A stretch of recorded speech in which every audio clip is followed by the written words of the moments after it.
Alors, je reviens à l'homme de Dieu qui pourra peut-être trouver une solution concernant cette crise anglophone. D'ailleurs, étant donné que vous êtes de l'autre côté, vous avez toutes les informations parce qu'on sait quand même que dans tout le monde, vous aviez vos branches, des personnes qui vous donnent les informations. Donc, étant camerounais,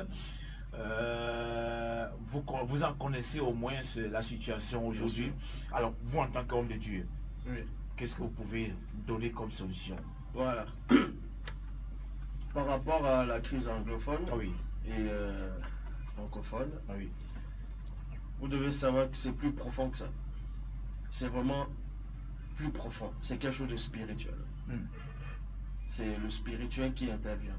Il y a le spirituel derrière. Pourquoi? Je me refais toujours aux Écritures. Parce que quand on lit dans Genèse chapitre 11, au verset 1, il est dit toute la terre avait une seule langue et les mêmes mots, dans le même dialecte, le même accent. C'était en Afrique. Et ensuite, dans le verset 7, il est dit allons, descendons là, et là confondons le langage, afin qu'ils n'entendent plus leur langue les uns des autres. Et le blanc appliquait cela quand il est venu en Afrique. Il a colonisé une partie. Ils sont devenus anglophones, qui parlent anglais, et l'autre parle français. Ça, c'était pour diviser les Noirs entre eux. Parce que derrière, il y avait déjà le spirituel. Vous aurez beau organiser des séances de, on va dire, discussion, ça ne changera rien du tout. Ça ne va pas changer. Le Cameroun ne doit pas avoir deux langues, français et anglais, parce qu'avant, les ancêtres n'ont pas connu ces langues-là.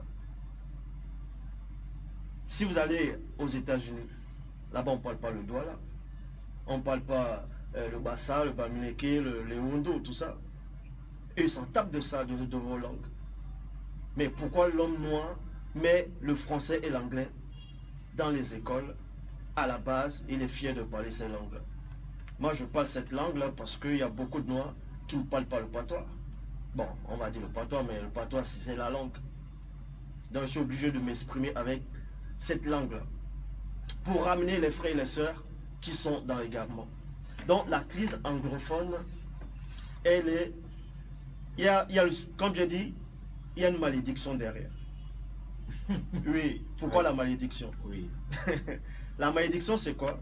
C'est à cause de ces langues-là. C'est la colonisation que l'homme est en train de subir actuellement. Donc pour arranger le problème au Cameroun, entre les peuples, entre les tribus, entre, on va dire, les anglophones et les francophones, il faut premièrement qu'ils reviennent à la source. Ils doivent connaître qui ils sont avant la venue des colons. C'est avant la venue des colons. S'il n'y a pas ça, le Cameroun restera pareil. L'Afrique restera ainsi. Partout où vous allez, quand vous voyez les Noirs qui parlent anglais et les Noirs qui parlent français, il y a quelque chose qui ne va pas entre eux. Parce que les deux langues ont des entités distinctes qui veulent écraser l'homme noir. Alors, l'anglais est l'une des langues la plus parlée au monde. C'est ce qu'on fait croire aux gens. Je dis bien l'une des langues la plus parlée au monde. Oui, parce que aujourd'hui, on sait quand même que partout où vous allez, quel qu'en soit le pays où vous êtes, vous allez trouver quand même que ça soit des produits. Voilà, on parle de l'anglais. Oui. Alors, comment donc refuser aujourd'hui, ou bien vous voulez mettre en secondo l'anglais au Cameroun et qu'on trouve une langue? Mais ce sera aussi difficile parce que nous en avons au moins 200 et poussières. Tout à fait. Des langues différentes. Et quelle sera la langue dont choisir? Voilà. Ça ne va pas donner... Bien sûr, sans choisir le Bassa, les Bamileke vont dire non, sans choisir ainsi de suite. Il faut d'abord revenir à la source. Si vous ne revenez pas à la source, vous n'allez rien arranger. Je prends l'exemple du pays, on va dire le Congo. Le Congo, c'est un grand pays, il est rempli de richesses aussi. Ils parlent français là-bas. Ils parlent lingala. Mais quelle est la langue la plus parlée au Congo? Le lingala. Voilà. Et qu'au Cameroun, on ne fait pas ce genre de choses. Et puis, quel est le degré de développement du Congo avec le lingala? Mais il y a un voilà. problème. Donc, oui. C'est pas justement un problème de langue. Vous avez parlé d'une prise de conscience collective de là où on sort, c'est pertinent. Tout à fait. Je ne sais pas s'il y a un problème de langue qui peut... Parce que dans le cas du Congo, je ne sais pas si le Congo, sur le plan économique, est plus développé que le Cameroun, ça n'existe pas. Non, c'est pas une question de développer ou pas développer. C'est une question, premièrement, de la langue. Parce que derrière la langue, il y a un esprit. La langue, il y a un esprit, il y a un caractère. Quand on voit un anglophone et un francophone, ils n'ont pas le même caractère. C'est en fonction des langues. C'est ce qu'on appelle des langues barbares.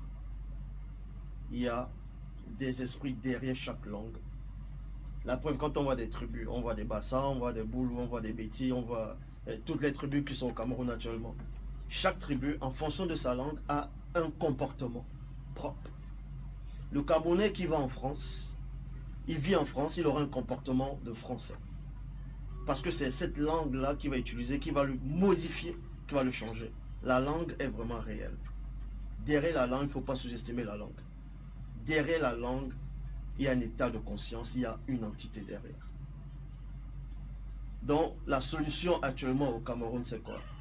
Tous les tribus doivent se rencontrer, s'ils peuvent, bien entendu, et revenir à la source. Sans la source, le Cameroun n'avancera pas. Comme autant d'autres fois.